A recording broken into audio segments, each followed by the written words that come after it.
Makanlah ketika mendengar adzan Bilal, makanlah. Sampai kapan? Sampai naik. Itu dengar adzan kok masih makan?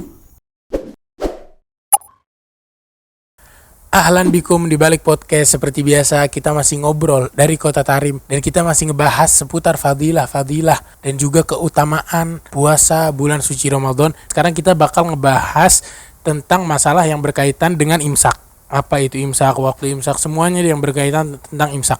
Dan kita ada Ustadz Gus Ma'mun. Ini teman anak Ma'mun Subat, dipanggilnya Ma'mun. Kemana aja Ustadz, nggak pernah kelihatan? Ya, sebagaimana seorang santri yang banyak kesibukan dan berikut jadwal yang ditertibkan oleh pondok. Ya salam, gitu. Masya Allah banget ya Antum Ustadz. Ente sering-sering doain dong. Aksar dan lebih banyak untuk kami. Ya khair. Ini kita langsung masuk maudhu nih Ustadz Rohid. Pertanyaan pertama nih, apa definisi waktu imsak? Definisi apaan sih? Definisi adalah pengertian daripada mana Jadi imsak. ta'rif, kalau bahasa kita ini ta'rifnya imsak nih apa? Ya khair. Ta'rif itu bahasa Arab.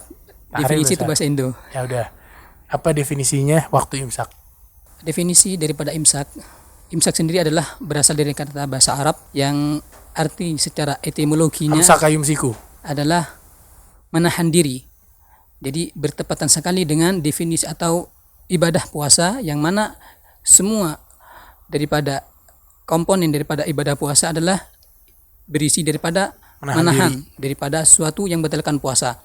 Kan tapi di sini lebih cenderung dari segi syariatnya adalah menahan dirinya seorang yang berpuasa sejak terbitnya fajar atau sejak masuknya waktu imsak sampai tenggelamnya matahari. Itu definisinya syariat. Tapi kalau definisinya bahasa secara lughah, imsak ini artinya menahan diri.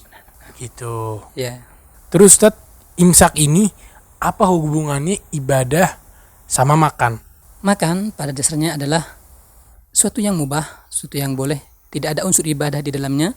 Akan tetapi makan tersebut bisa berubah menjadi ibadah apabila diikat dengan niat yang mana niat tersebut adalah niat untuk ibadah.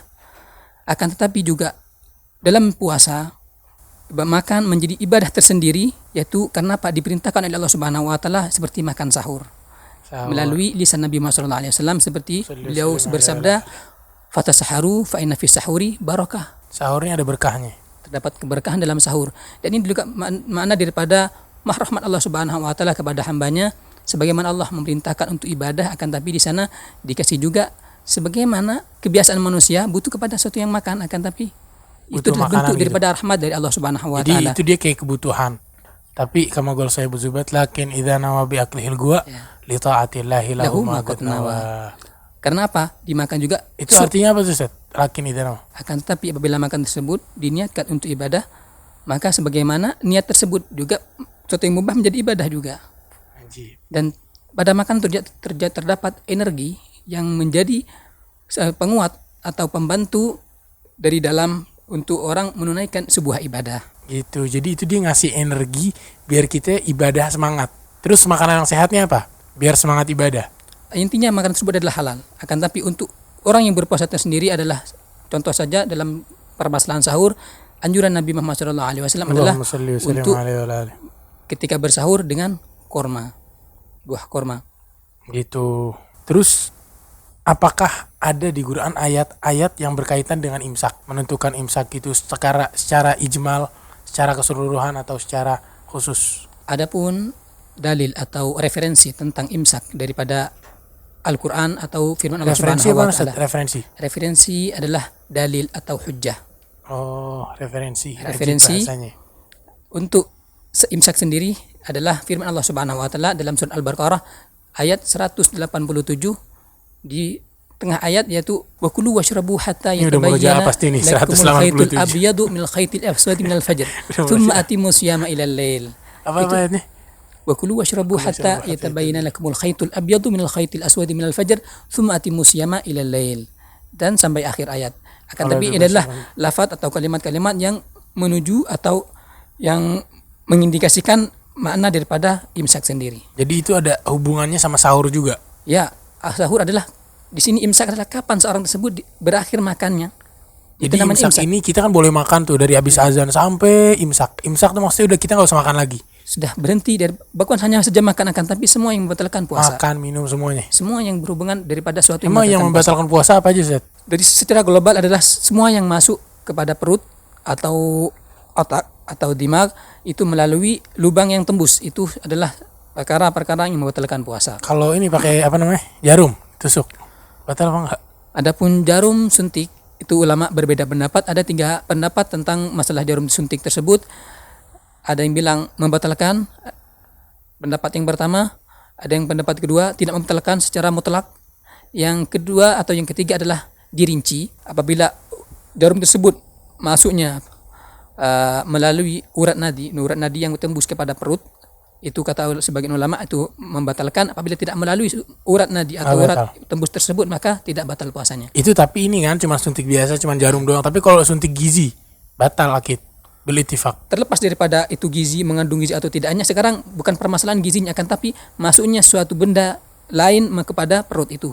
Enggak, maksudnya nanti kan kalau yang membatalkan itu yang masuk jarumnya atau masuk itu tadi apa sih, obat atau suntikan itu, air suntikan itu.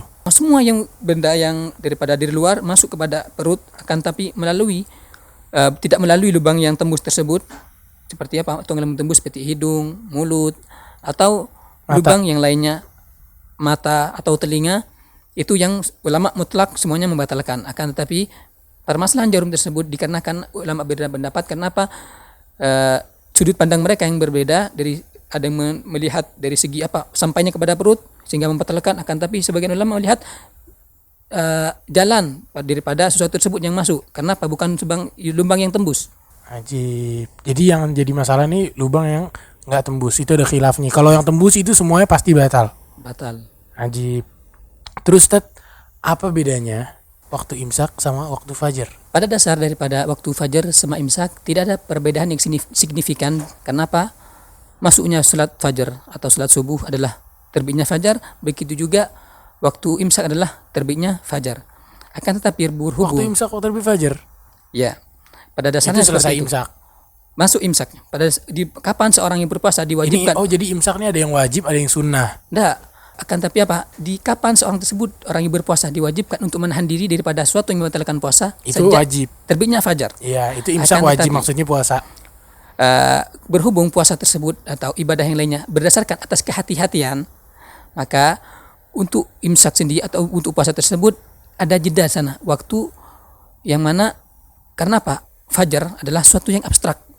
Tidak semua orang, apaan lagi nih abstrak? Suatu yang tabu atau yang samar. Tidak semua orang dapat menjangkau atau mengetahui fajar tersebut. Maka ulama di sana menaruh aturan-aturan sehingga seorang berpuasa tersebut berhati-hati dan puasanya sah secara yakin. Kenapa? Fajar adalah, sebagaimana kita tahu, adalah suatu yang samar. Tidak semua orang mengetahui tentang fajar. Hanya orang yang ahli dalam ilmu falak saja yang dapat mengetahui hal tersebut. Maka untuk itu dikasih waktu untuk hati-hati, atau bahasa Arabnya waktu ihtiyat. Seperti itu. Itu adalah pada dasarnya waktu imsak adalah waktu ihtiyat, untuk waktu hati-hati supaya orang tersebut puasanya yakin, biar jaga-jaga gitu, biar puasanya jaga-jaga. Jadi ntar dia sahur tiba-tiba azan. Dikarenakan hal itu ada waktu imsak, beda dengan waktu salat fajar. Pada dasarnya sebabnya sama dengan terbitnya fajar. Jadi imsak ini sebelum fajar kan? Terus di imsak ini berapa menit sebelum fajar?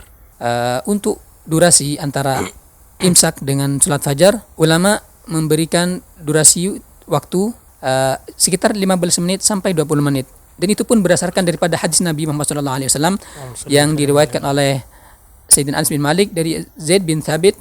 Beliau berkata, Zaid bin Thabit, tasaharna ma'an Nabi SAW thumma qama ila shalah. Sayyidina Zaid bin Thabit berkata, kami makan sahur bersama Rasulullah SAW, kemudian Rasulullah bersegera mendirikan sholat. Kemudian Sayyidina Anas, apa maksudnya? Sholat subuh? Sholat subuh. Sholat fajar. Ulama menyerahkan mana tersebut adalah sholat fajar, sholat subuh. Kemudian Sayyidina Anas berkata, qultu kam kana bainas shalah was sahur. Sayyidina Anas bertanya kepada Sayyidina Zaid, berapa durasi waktu atau jarak waktu Nabi daripada waktu sahur sampai sholat? Beliau berkata, qala, Sayyidina Zaid bin Sabit berkata, qadru 50 ayah, dengan kadar membaca Quran 50 ayat. Kemudian ulama kontemporer apalagi tuh? Kontemporer yang ulama zaman kini atau ulama mutakhirin. Beliau mengukur waktu membaca Quran 15 menit dengan bacaan yang normal, dengan bacaan tartil itu berkisar antara 15 menit sampai 20 menit. Itu bacanya pakai tajwid ya, yang panjang-panjang itu. Tidak, yang ini durasi apa intonasi sedang. Itu bacanya gimana coba Ustaz? Cepet apa lambat? Ini sedang, Coba gimana? bacaan normal. Iya gimana? Ya sebagaimana dalam ilmu tajwid ada bacaan hadar, ada tartil. Ini tartil yang tengah-tengah. Tidak terlalu cepat, tidak terlalu lambat.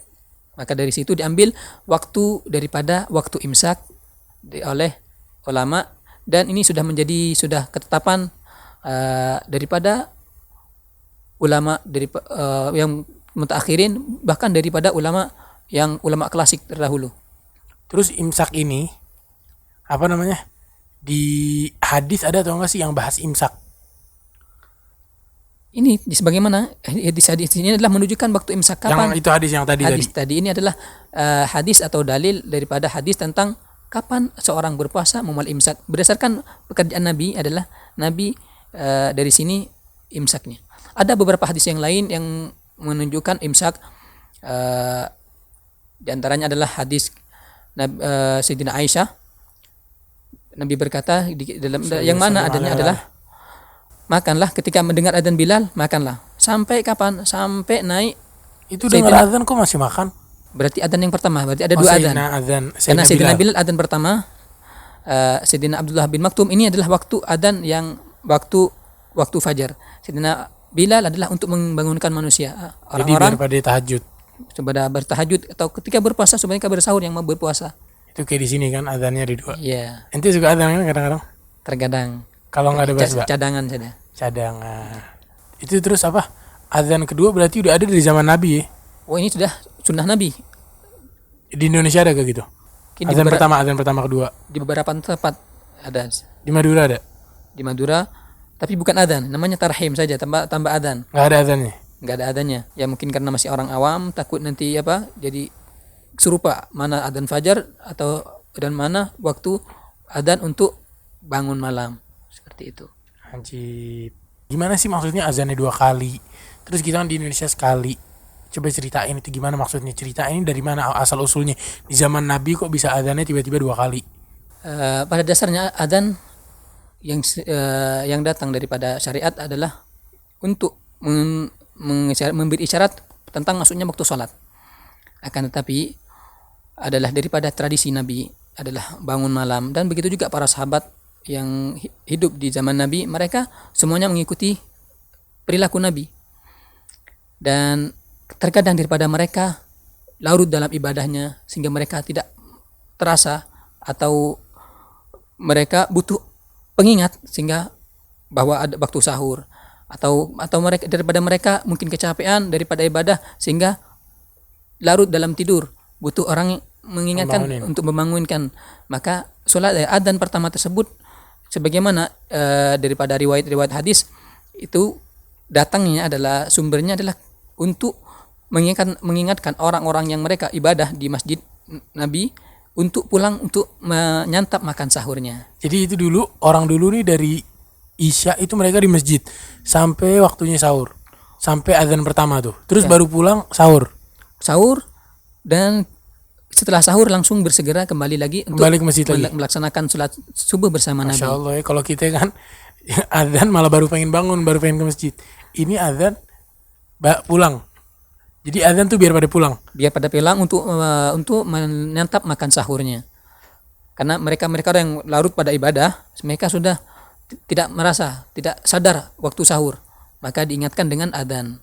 Dan untuk juga membangunkan yang tertidur supaya menyantap makan sahur. Ini adalah anjuran Nabi bahwa dalam makan sahur tersebut terdapat berkah dan sebagai penguat energi untuk melangsungkan ibadah puasanya. Ustaz, itu kan kalau orang nggak sadar waktu sahur. Ini kalau orang nggak sadar waktunya zikir gimana? Nggak sadar kapan waktu zikir, dia nggak sadar, lupa main terus hidupnya. Itu gimana caranya biar bisa berzikir, biar bisa caranya kayak sahabat ini gimana? Ya itu butuh latihan dan secara kontinu. Kontinu apa nih? Kontinu terus menerus. Pertama mungkin dengan memaksa diri, mungkin setelah itu adalah menjadi sebuah kebiasaan atau tradisi sehingga istiqomah. istiqamah merasakan keledatan. Ketika seorang merasakan keledatan daripada ibadah tersebut, lalai daripada semua keledatan duniawi. Kenapa? Sebagaimana kita dengar daripada guru-guru bahwa ibadah tersebut terdapat keledatan.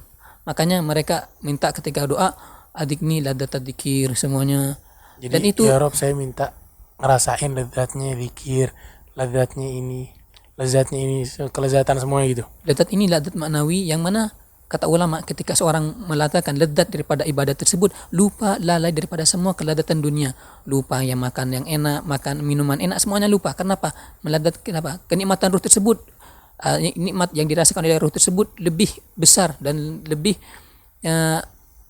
lebih agung daripada kenikmatan yang lainnya, daripada nikmat jasad, daripada makanan atau minuman atau kenikmatan yang lainnya yang secara zahir. Itu kalau kata Habib Umar di Jalsa Arbi'ah, wasagahum rabbuhum syaraban tahura. Jadi mereka ini dituangin oleh Allah, langsung dikasih minumannya dari sisi Allah, lezat semuanya, pasti kalah. Maka di antara hukuman bagi para ulama yang mereka lebih memprioritaskan dunia, Allah apa? Sebagaimana Allah berfirman melalui di kalamnya Sayyidina Abi Daud, ya Daud, man rakana ila dunya. Ini Nabi Daud. Allah berfirman kepada Nabi Daud. Makna hadis tersebut secara adna ma af'alu li alimin idza rakana ila dunya an uhrima anhu ladat munajat. Minimal yang saya akan perbuat kepada orang yang alim, terus dia condong pada dunia, adalah saya akan haramkan atau saya halangi dia daripada untuk mencicipi keledatan bermunajat kepadaku. Berarti di sana ada keledatan tersendiri dalam munajat tersebut antara seorang hamba dengan Tuhannya. Ya khair Ustaz, kalau gitu semoga kita bisa menjalankan sahur ini dengan benar, dengan sunnah-sunnah Nabi besar Muhammad SAW. Dan semoga kita bisa nyelesain bulan Ramadan ini tanpa bolong, semuanya puasa lancar. Semoga Allah terima amal ibadah kita dan juga selamat menunaikan ibadah puasa. Semoga video ini bisa memberikan inspirasi, edukasi, inovasi. Wassallallahu ala sayyidina Muhammadin wa sallam. Subhanakallah bihamdik, asyhadu an la ilaha illa anta astaghfiruka wa atubu ilaik.